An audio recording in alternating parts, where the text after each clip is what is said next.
မင်္ဂလာပါရှင်ဒီ channel လေးကနေပြီးတော့မြန်မာသားရင်းနှီးမြန်မာသားဖန်တီးနဲ့စကားပြောဆိုနီးလေးတွေအပြင်အတန်းစဉ်အလိုက်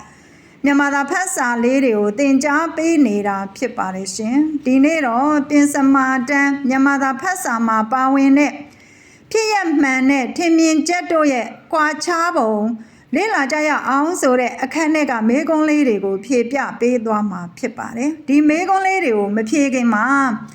ဖြစ်ရမှန်ဆိုတာကလေးတွေသိထားမှာဖြစ်ပါတယ်အမှန်တကယ်ဖြစ်ပျက်နေတဲ့အကြောင်းအရာဖြစ်ပျက်ရန်သေချာနေတဲ့အကြောင်းအရာကိုဖြစ်ရမှန်လို့ခေါ်ပြီးတော့ထင်မြင်ချက်ဆိုတာကတော့အတွေ့အထင်စိတ်ကူးမျှတာကိုထင်မြင်ချက်လို့ခေါ်တယ်ဒါဆိုရင်ဖြစ်ရမှန်မှာတက်တည်ပြစရာအထောက်အထားရှိတယ်ထင်မြင်ချက်မှာတော့တက်တည်ပြစရာအထောက်အထားမရှိဘူးဒါလေးကိုတော့သိထားရမှာဖြစ်ပါတယ်ကဲဒါဆိုရင်နံပါတ်1မေးခွန်းလေးကိုကြည့်ရအောင်ဖြစ်ရမှန်နှင့်ထင်မြင်ချက်တို့ဤကွာခြားချက်ကိုဖော်ပြပါတဲ့စောစောလေးရတယ်ပြောသွားပြီဖြစ်ရမှန်နဲ့ထင်မြင်ချက်တို့ဤကွာခြားချက်မှာအောက်ပါအတိုင်းဖြစ်ပါသည်အကြောင်းအရာတစ်ခုကိုဖော်ပြရာတွင်ဖြစ်ရမှန်နှင့်ထင်မြင်ချက်ဟူ၍နှစ်မျိုးရှိပါသည်ဖြစ်ရမှန်သည်အမှန်တကယ်ဖြစ်ပျက်သည့်အကြောင်းအရာဖြစ်ပျက်ရန်သေချာသည့်အကြောင်းအရာဖြစ်သည့်အတွက်နော်မှန်ကန်ရန်သေချာပါသည်ထင်မြင်ချက်သည်အတွေ့အထင်စိတ်ကူးသာဖြစ်သည့်အတွက်မသေးကြပါဒါသည်ဖြစ်ရမှန်နဲ့ထင်မြင်ချက်တို့ရဲ့ကွာခြားချက်ဖြစ်ပါတယ်ကဲဒါဆိုရင်နောက်ထပ်မေးခွန်းလေးတစ်ခုကြည့်ရအောင်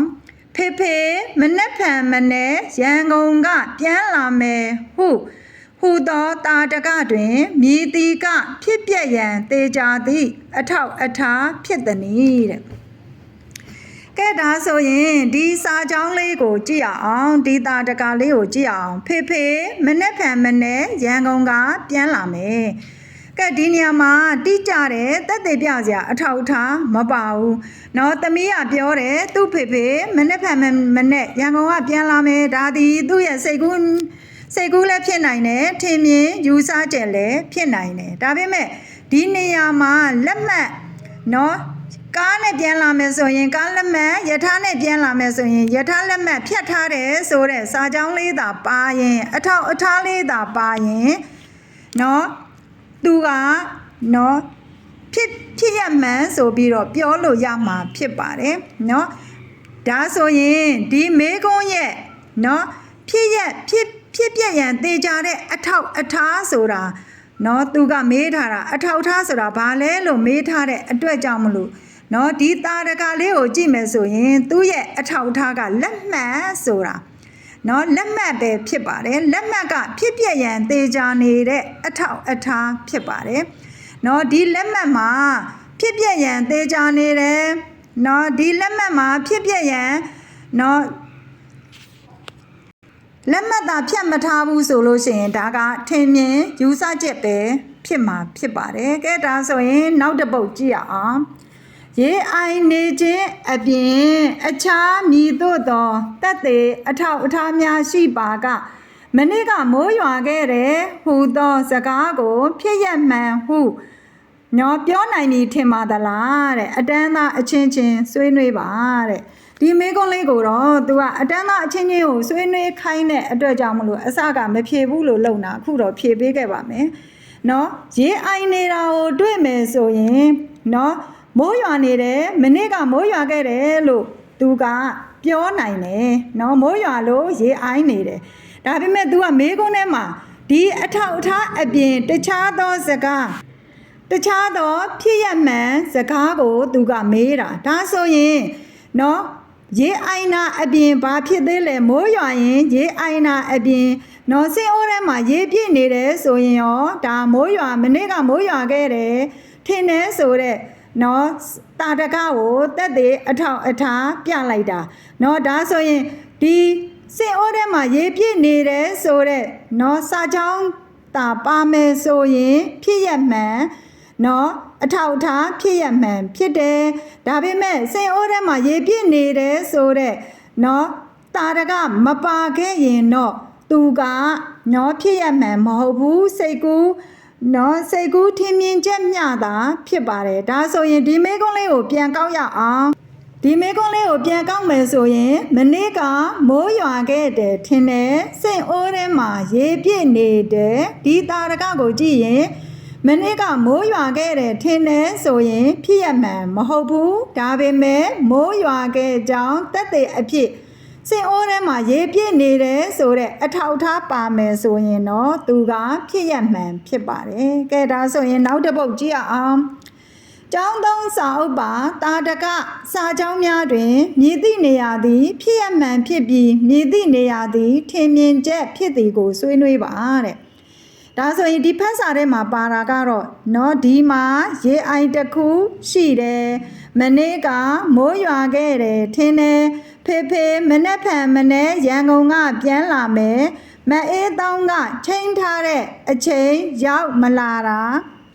သူ့တငယ်ချင်းနဲ့သွားတွေ့လို့နေမှာပေါ့သူဒီအချိန်ထိရောက်မလာသေးတာကြောင်းမလာခြင်းလို့နေမှာပေါ့ဆိုတဲ့စာကြောင်းလေးတွေပါတယ်ဒါဆိုရင်ဒီစာကြောင်းလေးပြန်ကြည့်ရအောင်ဒါဆိုရင်ဒီစာကြောင်းလေးတွေကိုကြည့်ရင်စောစောကရှင်းပြခဲ့တယ်လို့ပဲဒီမှာရေအိုင်တစ်ခုရှိတယ်ဒါဒီတိကျသေးကြတယ်နော်တက်သေးတစ်ခုဖြစ်တယ်ဒါကြောင့်မလို့ဒါဒီဖြစ်ရမှန်ဖြစ်တယ်မနေ့ကမိုးရွာခဲ့တယ်ထင်တယ်ဒါသည်ထင်မြင်ချက်မျှတာဖြစ်တယ်နော်ထင်တယ်ဆိုပြီးတော့ရင်ထင်မြင်ချက်မျှတာဖြစ်တယ်ဖေဖေမနေ့ဖန်မနေ့ရန်ကုန်ကပြန်လာမယ်ဒါလည်းထင်မြင်ချက်မျှတာဖြစ်တယ်တိကျတယ်တက်သေးပြစရာအထောက်ထားမရှိဘူးမအေးတောင်းကချိန်ထားတဲ့အချိန်ရောက်မလာတာကဲဒီစာကြောင်းလေးမှာတော့နှစ်မျိုးရှိမယ်မအေးတောင်းကချိန်ထားတဲ့အချိန်ရောက်မလာတာဒါသည်ဖြစ်ရမှန်ချိန်ထားတဲ့အချိန်ကိုသူရောက်မလာဘူးဒါသည်ဖြစ်ရမှန်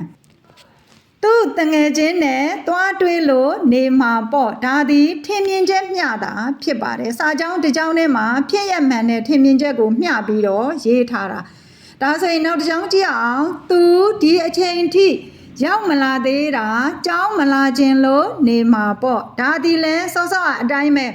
သူဒီအချိန်ထိရောက်မလာသေးတာဆိုတာကဖြစ်ရမှန်ပါသူကကျောင်းကိုအခုချိန်ထိရောက်မလာသေးဘူးနော်ကျောင်းမလာခြင်းလို့နေမှာပေါ့ဆိုတာကတော့ထင်မြင်ချက်သာမျှဖြစ်ပါတယ်ဘာကြောင့်သူကျောင်းမလာတာလဲနေမကောင်းလို့ကျောင်းမလာတာလားနော်ကျောင်းနော်ကားမမီလို့မလာတာလားနော်အကြောင်းအရာပေါင်းမြောင်များစွာရှိမယ်ဒါပေမဲ့သူကကျောင်းမလာခြင်းလို့နေမှာပေါ့ဆိုတဲ့သူ့ရဲ့ထင်မြင်ယူဆချက်ကိုရေးထားတယ်နော်တက်တဲ့ပြစရာအထောက်ထားမရှိဘူးဒါကြောင့်မလို့ဒီစာကြောင်းမှာသူဒီချိန်ထိရောက်မလာသေးတာဒီဖြစ်ရမှန်ကြောင်းမလာခြင်းလို့နေမှာပေါ့ဆိုတာကတော့နော်ထင်မြင်ချက်မျှတာဖြစ်ပါတယ်ကဲဒါဆိုရင်နောက်တစ်ပုဒ်ကြည့်အောင်တခြားသူတွေနဲ့ထင်မြင်ချက်မတူတာမျိုးကြုံတွေ့ဘူးတဲ့အတွေ့အကြုံများကိုဆွေးနွေးပါတဲ့ဒါတွေကတော့ကလေးတွေတယောက်ပြီးတယောက်ဆွေးနွေးရမယ်ဟာဒါပေမဲ့နမူနာလေးတစ်ခုတော့ပြောပြခဲ့ပါမယ်ဈေးကပြန်လာသည့်မေမေကသမီးဖြစ်သူကို